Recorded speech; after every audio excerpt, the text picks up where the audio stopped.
Ladies and gentlemen, good day and welcome to Ganesh Benzoplast Ltd Q3 and FY26 earnings conference call.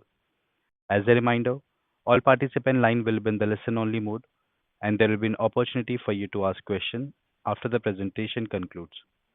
Should you need assistance during the conference call, please signal an operator by pressing star then zero on your touchtone phone. Please note that this conference is being recorded.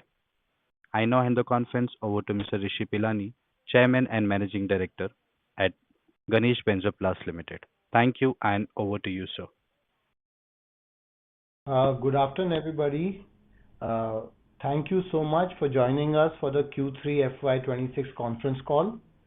We will initiate the call by taking you through the business highlights for the period under review, after which we will open the forum for question and answers. I hand over the call to Mr. Amar Kamra, the GM Finance and Taxation, to share the quarter numbers with you. Yeah, hi, good afternoon, everyone. So I will share the brief about the numbers of this quarter. On console basis, during the quarter Q3 of financial year 26, the company achieved a total revenue of 1053 million as compared to 892 million for the corresponding quarter in the previous year, with an increase of 18% Y-on-Y. The company earned a profit after tax of 162 million as against 184 million for the corresponding quarter in the previous year, in spite of substantial increase in lease rental provision for JNPT terminal. For 9 months ended financial year 2026, the company achieved a turnover of 2999 million as compared to 2744 million in the corresponding period in the previous year, with an increase of 9% Y-on-Y, and the profit after tax increased to 580 million as compared to 513 million in the corresponding period in the previous year, with an increase of 13% Y-on-Y. During 9 months of this current year, the turnover of chemical business of the company increased to 1399 million as against 1254 million in the corresponding period in the previous year, with an increase of 11% Y-on-Y, and the profit before tax increased to 187 million as compared to 137 million in the corresponding period in the previous year, with an increase of 36% Y-on-Y. And the EPS for 9 months of current year increased to 8.06 as compared to 7.12 in previous year. On standalone basis, during the Q3 of financial year 26, the company achieved a total revenue of 688 million as compared to 550 million for the corresponding quarter in the previous year, with an increase of 25% Y-on-Y. The company earned a profit after tax of 141 million as against 161 million for the corresponding quarter in the previous year, in spite of substantial increase in lease rental provision for JNPT terminal. For current year's 9 months, the company achieved a turnover of 1874 million as compared to 1578 million in the corresponding period in the previous year, with an increase of 19% Y-on-Y, and the profit after tax increased to 490 million as compared to 466 million in the corresponding period in the previous year, with an increase of 5% Y-on-Y. This is in spite of substantial increase in the lease rental. EPS for 9 months of current year is increased to 6.82 as compared to 6.47 of last year. So this was the highlight for Q3 of financial year 26. Now I would like to open the forum for question and answer. Thank you so much, sir. Ladies and gentlemen, we will begin with the question and answer session now. Anyone who wishes to ask a question may press star and one on their touchtone telephone. If you wish to remove yourself from the question queue, you may press star and two. Participants are requested to use handsets while asking a question. Ladies and gentlemen, we'll wait for a moment while the question queue assembles.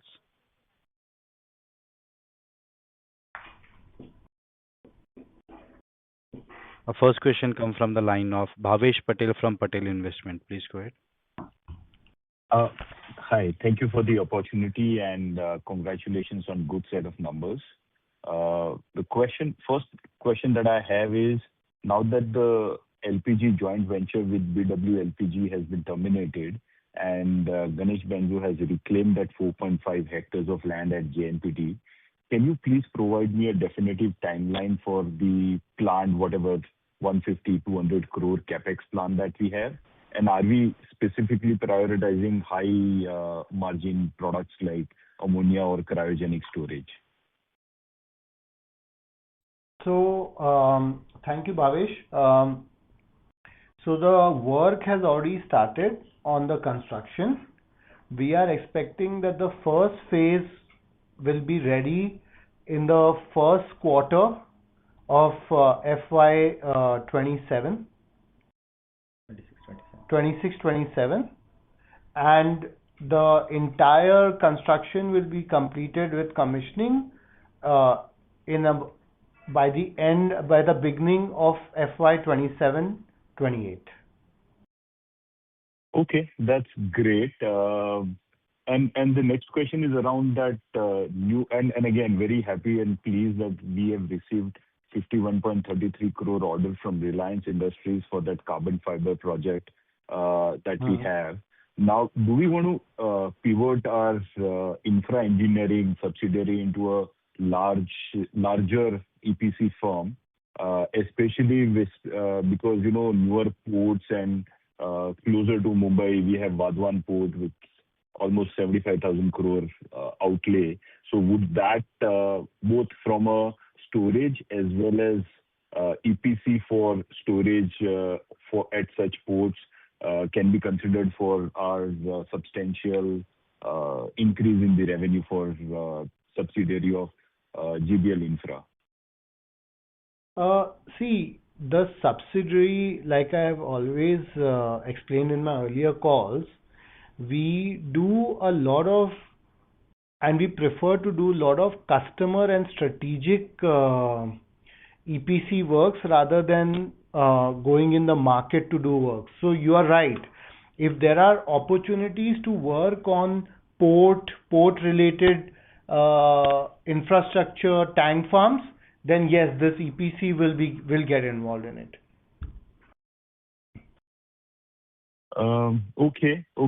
And again, a question which is at our mind, which is Q3 auditor's report was very clean regarding the unauthorized transactions. Can we now consider this legacy issue is closed while the court case continues, or is there any other pending contingency that the balance sheet needs to have and we as investors needs to be aware of?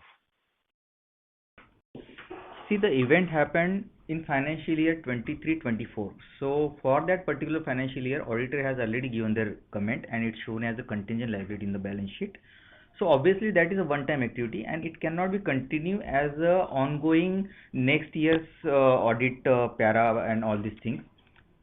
And obviously Rishi will give the brief about what's going on. So see, the thing is that we have always maintained that there is absolutely no liability that can come on the company based on this, since the company has not authorized any transactions in their official capacity ever. And I agree with you that as far as we as management can see, there is absolutely no chance of any liability coming on the company because of this. Yes, the court cases will continue and we continue to address them legally. Great. Thank you, Rishi. And probably the last question, any specific action we are taking for increasing Goa utilization while both Kochi and JNPT is doing great? Yes, we are taking certain approvals to handle a different type of petroleum product there. The approvals are in process right now. So if we get the approvals and we subsequently get the contracts based on those approvals, then yes, Goa utilization will also start looking up. Fantastic. Thank you very much and best wishes, Rishi. Thank you very much. Thank you very much. Yeah. Thank you. Our next question comes from the line of Anukul from Invit. Please go ahead. Yeah, hi, sir. Thanks for the opportunity. Sir, I had first question on our margins front. Sir, why have our margins dipped on the gross level? If you can just clarify that. Margin on? Margins on the gross level. Our gross margins have declined.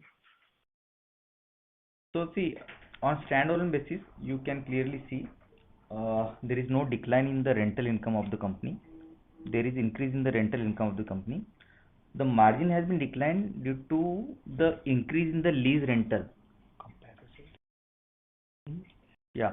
So if you will compare, so on standalone console basis, I will give the example. Like the December 2025 console basis, the revenue is 1053 million.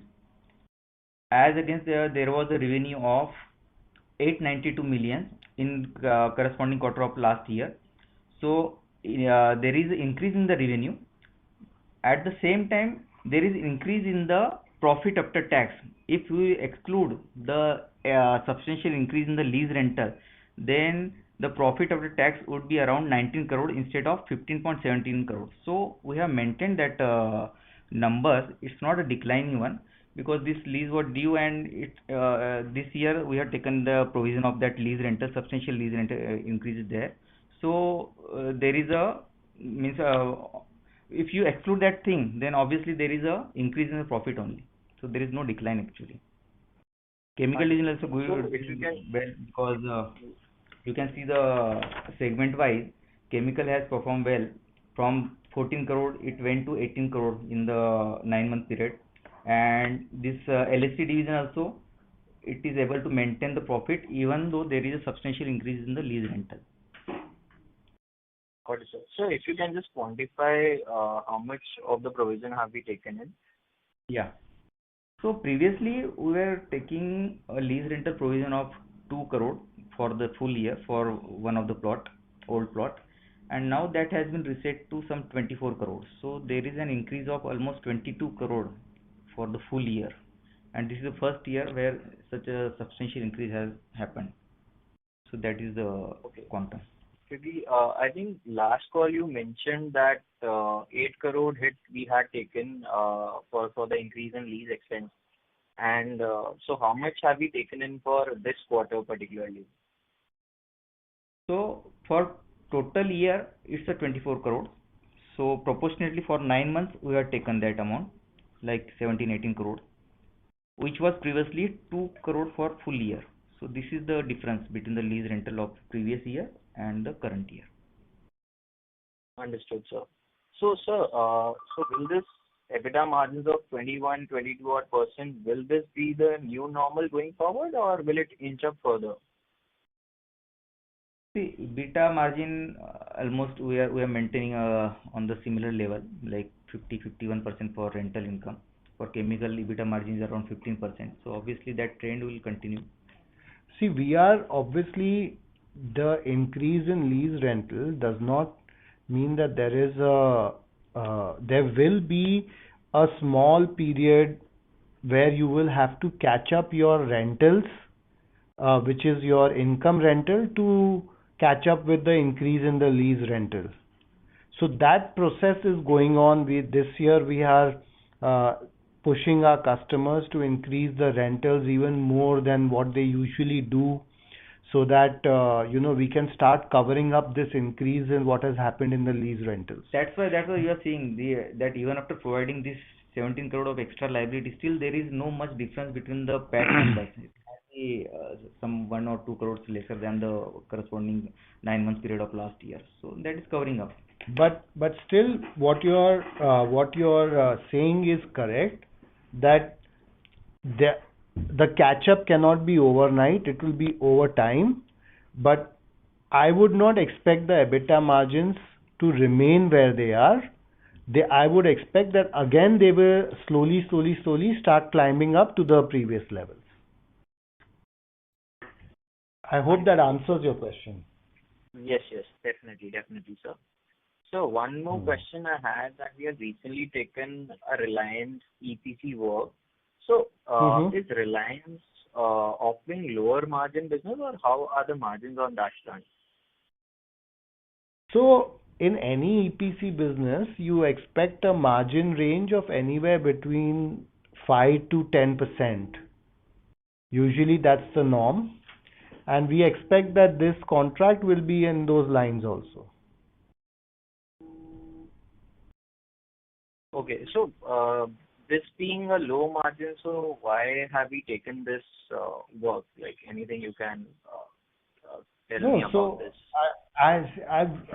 If you go through my previous calls, what we do is we use these opportunities very selectively to create different type of requirements and things for the infra business to support.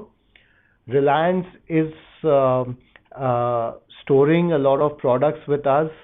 They are looking to expand their storage business with us, and as a support to them to understand, build better customer relationships. You take these calls. I mean, as long as you make some money, you don't make every money, but every business cannot make the same money. But as long as you're making money and you're building better relationships with your clients, what's the harm? Got it, sir. So, like, are we expecting any sort of good more work order from Reliance going forward? Like, will it get in a good synergy for us? I mean, that's what we hope. Is there anything committed on paper? No.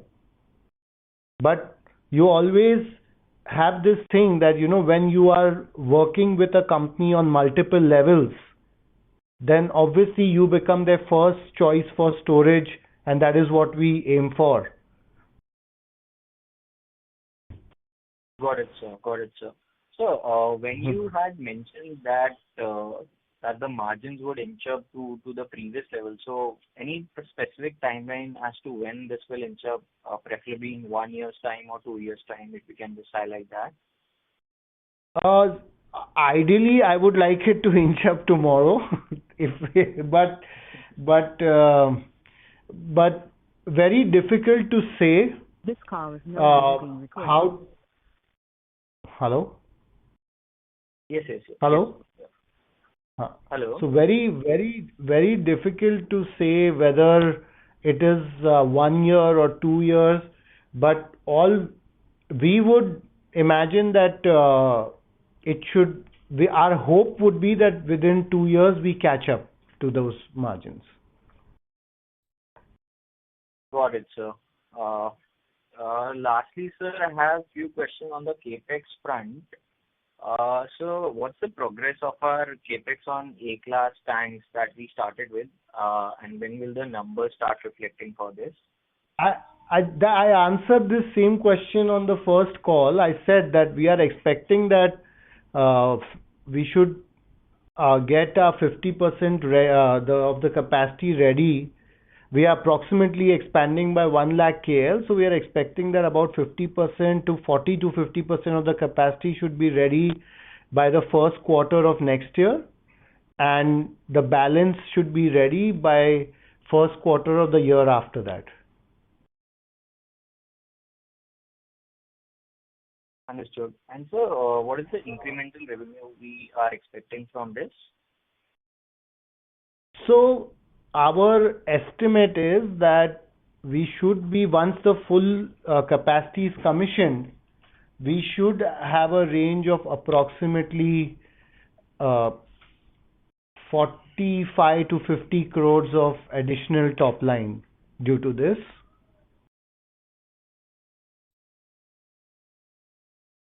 And what would be the margins for this incremental revenue? I mean, since we are expanding on the same site, we would expect that the EBITDA margins for this one would be close to 65 to 70%. In fact, I can expect up to 75% also, more than 75%. Okay. Understood, sir. Understood.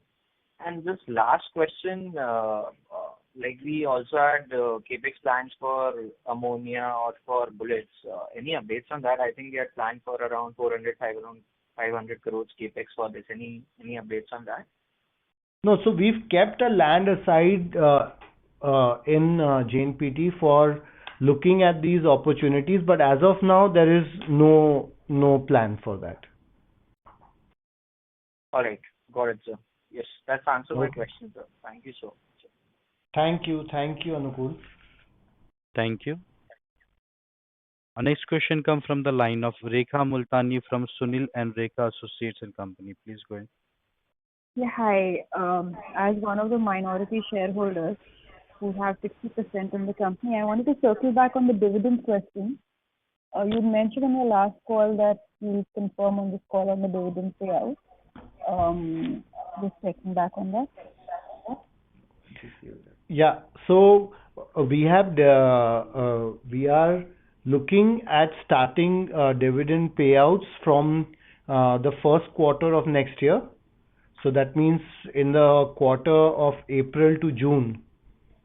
From that, we are going to start dividend. Uh, We are thinking the on that because there are practical difficulties also, like physical shareholding and all these things. So we are sorting out all those things, and then obviously in the upcoming AGM, we'll take that agenda, and Yeah. definitely we are thinking on that. No worry on it. But you should expect that from that quarter we should start giving some dividend. So it will be a quarterly dividend payout, is that, or is it like No, a? obviously it will be yearly only, but we're going to start from that quarter. Yeah. Okay, so for the 25-26 financial year, that's Yeah, the yeah. dividend payout that you are talking of in Correct, the correct. next So April, obviously you right? know that in the No, not for 25. So what we are saying is that the dividend will kick in from 26, 27. So, but you will expect that from that quarter the dividend scheme will start. actually, you know what is the procedure. In the audited accounts, you need to provide the dividend thing, correct? Then there should be AGM approval of shareholder for the approval, and that AGM happens generally in September 2026. So ideally, if we are planning for the dividend of the of current year, then it's to be approved in the AGM of 2026 September. So that is the logic actually. So that's what you're saying, right? 25-26 dividend, which is approved in September, you will pay out. No. So Rekha ji, I just would like to clarify what we are saying is that the dividend will start from next year and it will be for the next year. But it will start from next year onwards. Understood. Yeah.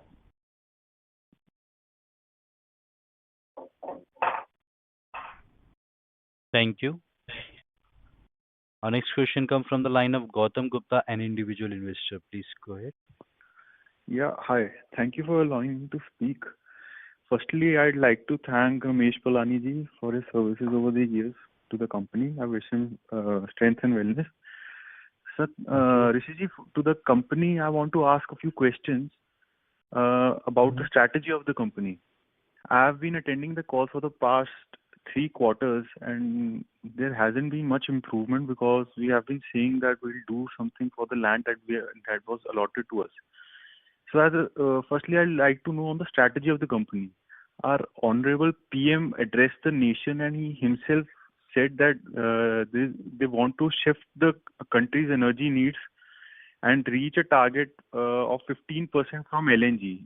And he quote unquote mentioned that there will be a big opportunity for shipping vessels and terminal operators. So what are we doing on that? Secondly, I'd like to say that 2 quarters back I mentioned that Reliance Industries annual report is filled with green hydrogen. And now Kandla port has been selected, and there has been production and export for green hydrogen will be starting next year. And this week only the prices for green hydrogen came at around $3 per kg. So are we looking to tap that opportunity also? Gautam ji, first we have to understand that your company is not in LNG business. So while there may be a shift to LNG, I'm sure, and there may be opportunities in that sector. I'm not denying that, but we are not a LNG focused company. That's a totally different set of investors and a set of companies who run that. Secondly, regarding green hydrogen, see, we are not into production or distribution of green hydrogen also. The best we can do is we can store liquid products or gaseous products, and yes, if there is any opportunity where something opens up for hydrogen storage somewhere and we see an opportunity in that, yes, we can always look at that. But the price of green hydrogen coming in at $3 per kg is not material to us because we don't trade or manufacture green hydrogen. That's not our business. No, I mean that if the prices go down, then there must be shift in the market also that will be using the industry will be using green hydrogen or shifting to green hydrogen or green ammonia. So there will be a need for terminals for that also. That's what I mean. Yeah, Uh, definitely. So if you mean that, then there is that's why if you know, I've already said that we've kept a land aside for that, but all these are long gestation periods. And we are always looking out for opportunity that if there is a way to get ammonia tank or cryogenic tank for LPG in, that we have not lost that vision, if that's what your question is. okay. My another question is, I don't want to name the company, okay, but the industry leader is going really fast. They are following the policy of pearls of terminals along the vast coastline of India. But we are not looking at that. We are just focusing on JNP. That is good also. But do we need at the board level? Have you discussed that we need to bring a strategic partner to strengthen the balance sheet so that we can also do some acquisitions of already constructed terminals or ask for new land at different ports so that we can expand at a rapid pace? No, as of now, there's not been any such discussion at board level. Okay. Thank you. That's it from my side. Thank you.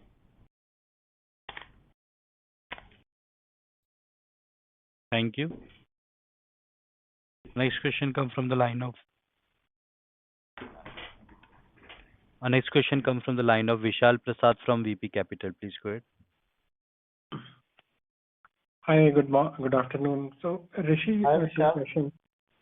Hi. So, I've seen that EPC, we have got two projects recently. So, are we trying to focus on EPC or it's just one-off? See, Vishalji, I just answered this question that we look at EPC as a very, very strong component to support our LST division. So if you see that the projects that we do are with our customers and related to our, or they are related to our liquid space. So as of now, that's the only focus this company has. Right. And what kind of margin we are looking at in these projects? So usually it's between 5 to 10% margins. 5 to 10. Okay. And second question is, so I was trying to figure out the area of the two lands that we have in JNPT. Somehow I could not find it for the old land that we have. So can you help me with the total area of the old land? What do you mean old land? I mean, there are two lands that we have. One was we bought recently, and one we have been having for long. So the approximate area of the parcels that we have before is 19 acres. Okay. And the new one is approximately 11 acres. 11. Okay. Thank you. That's all. Thank you.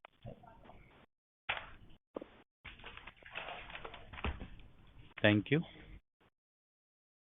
Our next question comes from the line of Bhavish Patel from Patel Investment. Please go ahead. Thank you for the opportunity again, Rishiji. My question is Yes, about Bhavish. currently we are almost debt-free. So basically, our funding of the CapEx should not be a problem, but in case you have any ideas on that. And then are we looking at any other further increasing the debt so as to do large strategic projects or anything that you're thinking at the board level for the next 2-3 years?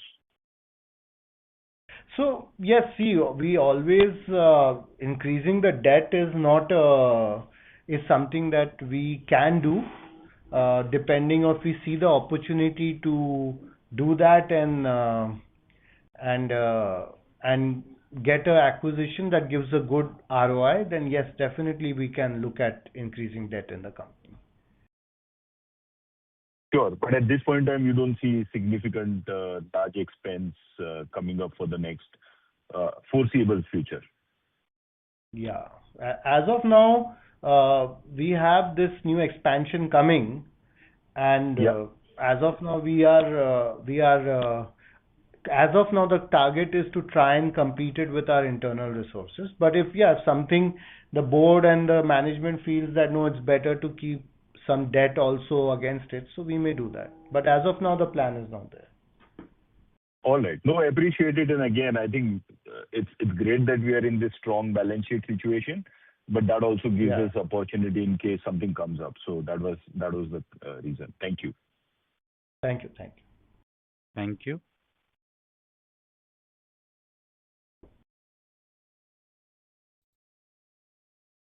Our next question comes from the line of Ketan Chheda, an individual investor. Please go ahead.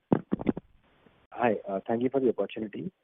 Rishi, first I'd like to just reconfirm what you mentioned previous couple of participants, that the expansion that you're planning is for 1 lakh kiloliters, of which the phase one, which is approximately 50%, would be completed by Q1 of 40 to 27. 50%. Yeah. Yeah. And this, the entire 1 lakh KL capacity will give us an additional revenue of approximately 45 to 50 crores. Yes.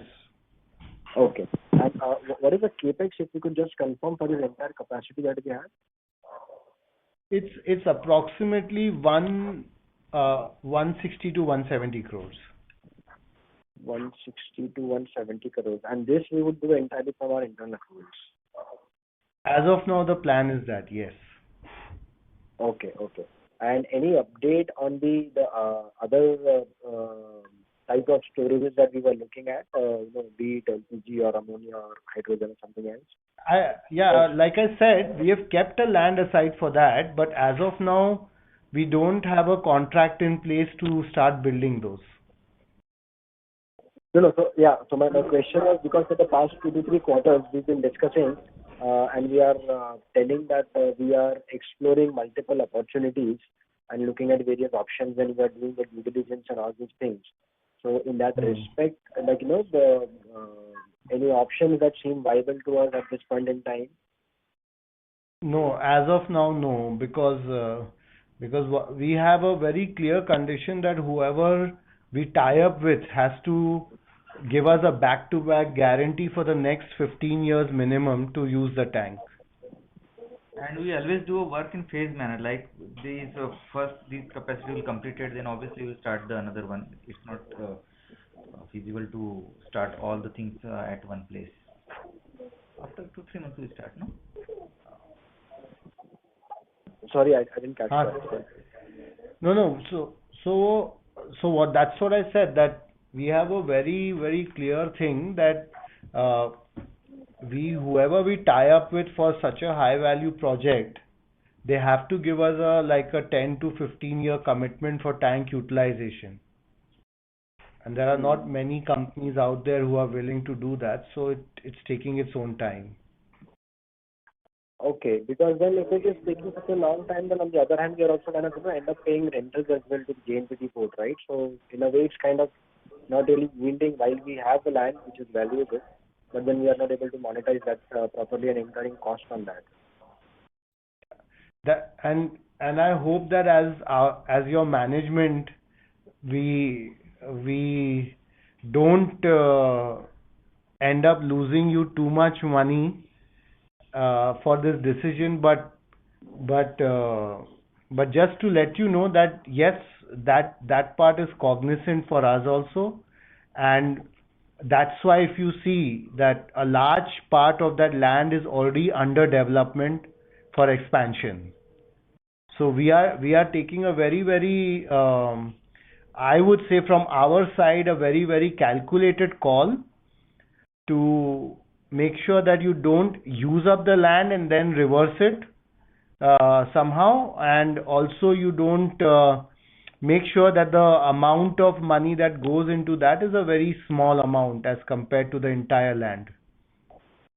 No, I mean, I think in the last call I appreciated, that you are trying to take your own time to do the due diligence, and take the right steps after considering all the pros and cons. But the only point I was trying to drive is like, because now that while we want to be prudent enough, but at the same time, we are also it's an opportunity cost for the company. But I understand your position. So, the next query I have is like, with approximately 400 crores in this financial year, and in another maybe a year or so, you will add up another 10 to 12% from your expansion. Where will the next growth lever will come for us now then? Because as of now, if you see, like, this, the expansion that we are doing is going to kind of, give us an incremental growth of about 10 to 12%. And then again, we will have some growth which will be equivalent to the inflation. So, is there a lever where we can kind of, increase the growth beyond the inflation beating as well? See, Ketanji, the thing is that we are very, very focused on the fact that whatever growth we do, we do a safe growth, that we don't just expand for the sake of expansion. We want to make sure that there is a viable business there is a long-term business there, and it is something that in the end, the money and the returns come back to shareholders. So yeah, while we may be expanding in the same pace as maybe some of the other businesses and industries, but we like to do this secured kind of expansion. So do I have a lever right now that suddenly this 400 can go to 800? No, I don't. Okay. And the dividend that you just answered another participant on the dividend, so which means now, like going forward, we would start giving out dividends on a regular basis. Is that what your Yes, plan from is? so starting next year, Right. that's the plan. Yes. Okay, but we would be consistent. Like, once we start next year, whenever we start, then after that we would be consistent in paying the dividend. Is that what you're hinting at? Or next I year is mean, going to be a one-off kind of a thing? I just want to get a clarification on that. no. I don't think the intent is to make it a one-off kind of a thing. No. Okay, okay. Thank you so much. I wish you all the best. Thank you. Thank you. Thank you. Thank you. Ladies and gentlemen, due to the time constraint, that was the last question for today. I would like to hand the conference over to Mr. Rishi Pilani for closing comments. Thank you, and over to you, sir. Thank you everybody for joining us for our Q3 FY26 call. And if there are any further questions, please feel free to reach out to us. Have a good evening. Thank you. Thank you all. Thank you. Ladies and gentlemen, on behalf of Ganesh Benzoplast Ltd, that concludes this conference. Thank you for joining us, and you may now disconnect your lines.